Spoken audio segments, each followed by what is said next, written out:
bervariasi metode, di sini penyajian pengajaran menjadi lebih hidup, lebih memiliki suasana, sehingga bukan hanya guru saja yang ikut turut aktif, atau bukan hanya para pendidik saja yang bisa aktif, namun para peserta didik juga bisa aktif dengan menggunakan metode yang tepat yang digunakan oleh para pendidik.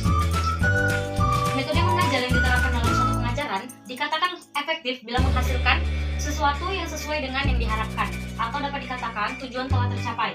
Bila semakin tinggi kekuatannya untuk menghasilkan sesuatu semakin efektif pula metode tersebut. Sedangkan metode mengajar dikatakan efisien jika penerapannya dalam menghasilkan sesuatu yang diharapkan itu relatif menggunakan tenaga, usaha, pengeluaran biaya, dan waktu minimum semakin kecil tenaga, usaha, biaya, dan waktu yang dikeluarkan, maka semakin efisien metode tersebut.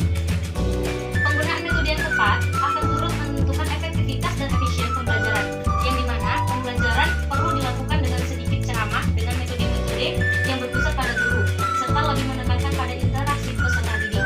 Penggunaan metode yang bervariasi akan sangat membantu peserta didik. Jadi tergantung para pendidiknya metode apa yang akan lebih efisien atau lebih efektif sehingga tujuan tersebut bisa tercapai.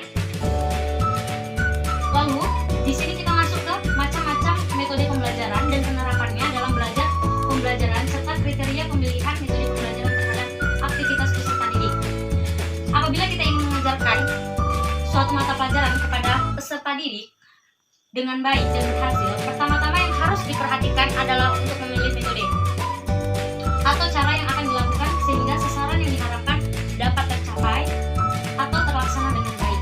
Karena metode atau cara pendekatan yang dalam fungsinya merupakan alat untuk mencapai sebuah tujuan pembelajaran dengan baik.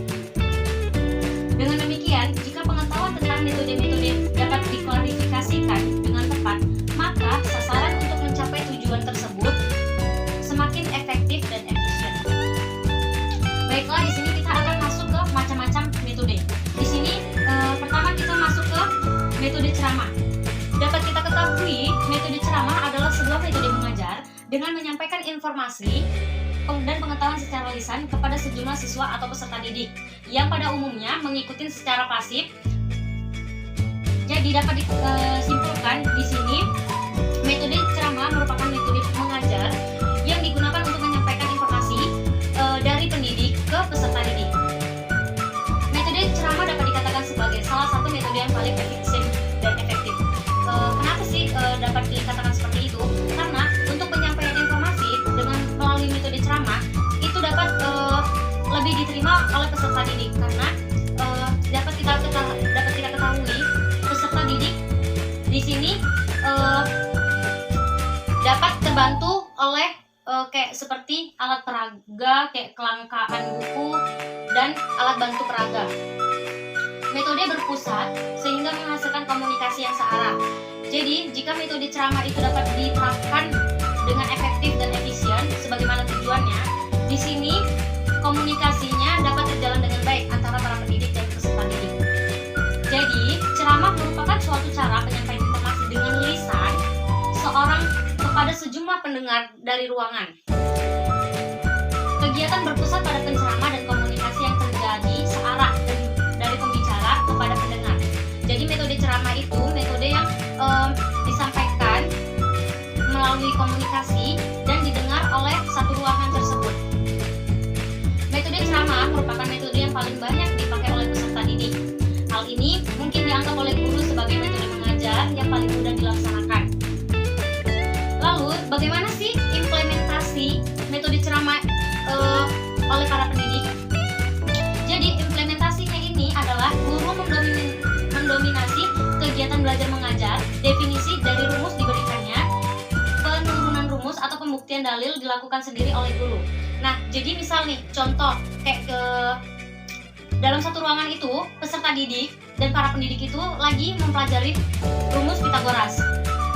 Dan di sini rumus yang diberikan itu harus diturunkan dan harus dibuktikan melalui dapat diketahui untuk memilih metode ceramah bisa dilihat dengan kriteria waktu pembelajaran. Jadi jika waktu pembelajaran pendek yang digunakan atau yang tersedia, maka lebih tepat menggunakan metode ceramah. Baiklah, kita masuk ke kelebihan dan kekurangan metode ceramah.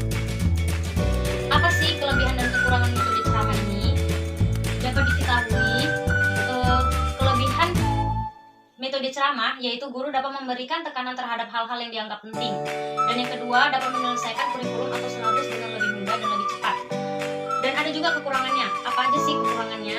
Kegiatan belajar mengajar akan menjadi tidak efektif, bahkan membosankan. Karena kan di sini para pendidik itu cuman hanya menyampaikan informasi. Sedangkan di sini peserta didik itu lebih jenuh, lebih bosan karena nggak ada sesuatu yang berkesan dalam pembelajaran tersebut. Dan yang kedua, kekurangannya pembelajaran melalui ceramah cenderung lebih mudah terlupakan dibanding dengan belajar dengan melakukan learning to do. Jadi di sini maksudnya pembelajaran melalui ceramah ini lebih dilupakan karena nggak ada berkesan sama sekali. Seperti itu kekurangannya. Dan yang ketiga, sistem pembelajaran si anak lebih ke arah hafalan, sehingga akan kebingungan bila ditanya pengertian dan asal muasal suatu rumus. Misalnya dalam pembelajaran matematika, seperti yang saya bilang tadi, seperti pembelajaran matematika dengan contoh sebuah materi Pitagoras, di mana di situ kita harus menurunkan rumusnya dan di situ kita harus menggunakan dalil-dalil tersebut. Dan yang kedua, metode demonstrasi. Metode demonstrasi adalah metode yang digunakan untuk pembelajaran peserta dengan cara menceritakan dan memperagakan suatu langkah-langkah pengerjaan sesuatu. Demonstrasi merupakan praktek yang diperagakan kepada peserta. Karena itu demonstrasi dapat dibagi menjadi dua tujuan. Demonstrasi proses untuk memahami langkah-langkah dan demonstrasi hasil untuk memperlibatkan atau memperagakan hasil dari sebuah proses. Metode demonstrasi adalah metode penyajian pelajaran dengan memperagakan dan mempertunjukkan kepada siswa tentang suatu proses, situasi, atau benda tertentu, baik sebenarnya atau hanya sekedar tujuan, menurut ahli Wina Sanjaya. Dan metode demonstrasi dibutuhkan dalam pembelajaran matematika, terutama materi-materi yang membutuhkan alat peraga pembelajaran.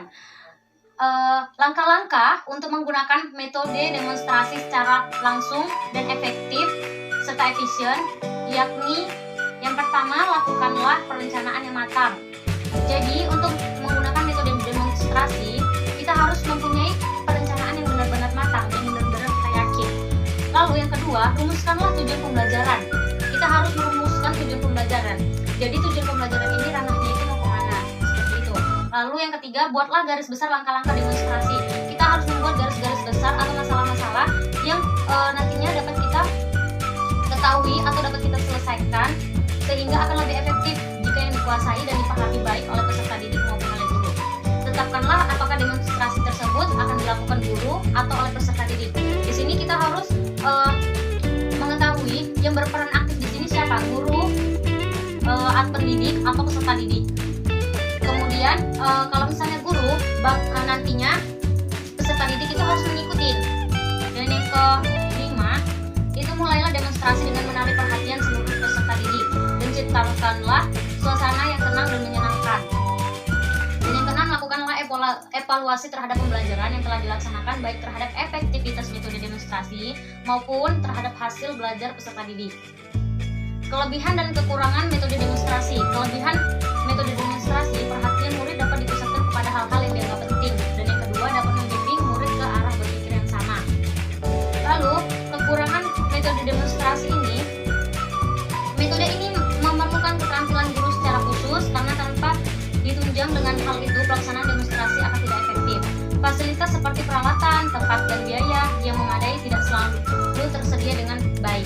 Demonstrasi memerlukan kesiapan dan perencanaan yang matang, di samping memerlukan waktu yang cukup panjang yang mungkin terpaksa mengambil waktu atau jam pelajaran lain. Jadi untuk menggunakan metode demonstrasi ini, kita harus memiliki waktu jam pelajaran itu yang lebih.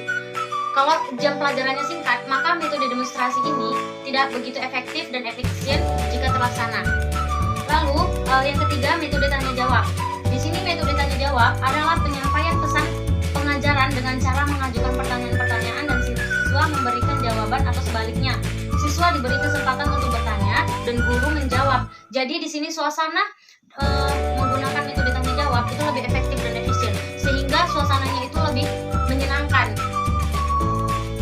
Metode ini memungkinkan terjadinya komunikasi langsung antara pendidik dan peserta didik.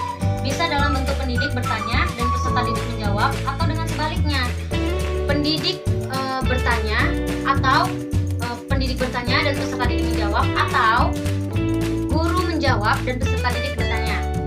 Metode tanya jawab merupakan cara menyajikan bahan ajar dalam bentuk pertanyaan-pertanyaan yang memerlukan jawaban untuk mencapai tujuan. Umumnya, pada tiap kegiatan belajar mengajar selalu ada tanya jawab. Namun, tidak ada setiap kegiatan belajar mengajar dapat disebut menggunakan metode tanya jawab. Pertanyaan-pertanyaan bisa muncul dari guru, bisa juga dari peserta didik. Demikian pula halnya jawaban yang dapat muncul dari guru maupun peserta didik. Oleh karena itu, dengan menggunakan metode ini, siswa menjadi lebih aktif. Jadi bukan hanya para pendidik aja yang di sini aktif, melainkan peserta didik juga bisa lebih aktif dengan menggunakan metode tanya jawab seperti ini. Lalu ada juga kelebihan dan kekurangan.